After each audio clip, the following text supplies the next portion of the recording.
کچھ خواتین کسی فوتگی والے گھر بھی جائیں تو واپس آ کر اس طرح تبصرہ کر رہی ہوتی ہیں کہ بیٹی نے تو نیا سوٹ ڈالا تھا، اسے تو دکھ ہی نہیں تھا۔ بہو تو ایسے ہنس ہنس کر بات کر رہی تھی جیسے اس کی دیرینہ خواہش پوری ہو گئی ہو۔ کوئی زیادہ رو رہا ہو تو اعتراض، کوئی صبر کر کے بیٹھا ہو تو مسئلہ، گھر صاف ہو تو تبصرہ، صاف نہ ہو تو تنقید۔ تمہیں کس نے حق دیا ہے دوسروں کو جج کرنے کا؟ کسی کا جوتا پہن کر جب تک خود نہ چلو تب تک اس کے چلنے پر اعتراض نہ کرو۔ خود تو 4 پلیٹ بریانی تناول کر کے ڈکار بھی نہ ماریں اور دوسروں پر تابڑ توڑ حملے۔ خدارا رحم کریں، کم از کم سوگ میں شامل نہیں ہو سکتی تو بلا وجہ ان کی عزت بھی نہ اچھالیں۔ یہ وقت سب پر ہر گھر میں آنا ہے اور آتا ہے۔ ہمارے مرد حضرات بھی کچھ کم نہیں، 2 لفظ تعزیت کے تو ٹھیک طرح سے بولنے نہیں آتے، اور سیاسی تھیٹر ایسے سجا کے بیٹھ جاتے ہیں کہ فاتگی پر نہیں الیکشن کیمپین پر آئے ہوں۔ جس کے سر سے باپ کا سایہ اٹھا ہے کوئی اس کی بھی تو دل جوئی کرے، اس کے غم کا مداوع بھی تو کوئی کرے، لیکن ہمیں کسی کے غم سے کیا؟ ہم تو رسم دکھاوا کے لیے گئے ہیں۔ ہماری بلا سے کوئی مرتا ہے تو مرے، ہم تو پوچھیں گے کہ بھائی جی کھانے کا انتظام ہو گیا نا؟ کتنی دیگیں بنوائی ہیں؟ 6 دیگیں تو کم ہیں، برادری بھی ہے، محلے داری بھی ہے۔ وہ بیچارہ باپ کے سوگ کو بھول کر اس پریشانی میں لگ جاتا ہے کہ کہاں سے قرض پکڑوں، کیونکہ کھانا صحیح نہ بنایا تو باتیں ہوں گی۔ ساری زندگی باپ کا کھایا، مرنے پر روٹی بھی صحیح نہ دے سکا۔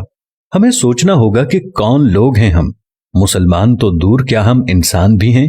جانوروں کا بھی کوئی مر جائے تو وہ ایسے دعوتیں نہیں اڑاتے، اور اشرف المخلوقات کا تاج پہن کر حیوانیت کی ساری حدیں عبور کر جانا کہاں کی انسانیت ہے؟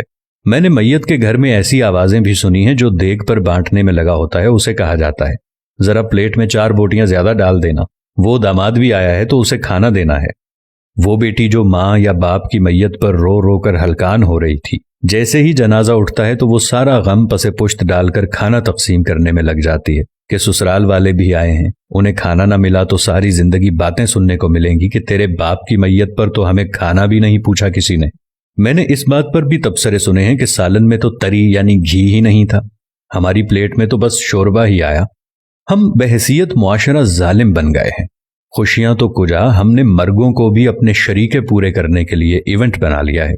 جب میں کہتا ہوں الہی میرا احوال دیکھ، حکم ہوتا ہے بندے ذرا نامہ اعمال دیکھ۔ کچھ سوال آپ کے ضمیر کے دروازے پر چھوڑ رہا ہوں۔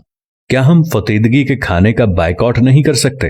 کیا ہم بھوک لگنے پر بازار سے کھانا نہیں کھا سکتے؟ کیا ہم گھر میں ایسا اصول نہیں بنا سکتے کہ خاندان میں کوئی کسی کی فوتیدگی پر نہیں کھائے گا؟ سوچئے گا ضرور۔ اگر میری کسی بات یا عمل سے کسی بھائی یا دوست کو کچھ ناگوار گزرا ہو تو ان سے نہایت ادب و احترام سے معذرت۔ اب یہ ہم پہ ہے کہ ہم اس بات کو آگے پھیلاتے ہیں کہ محض ایک ویڈیو دیکھ کر گزار دیتے ہیں۔ بات مناسب لگے تو ایک لمحہ ضائع کیے بغیر شیئر کر دیجیے گا تاکہ اصلاح کا یہ سلسلہ جاری و ساری رہے۔ جزاکم اللہ خیر۔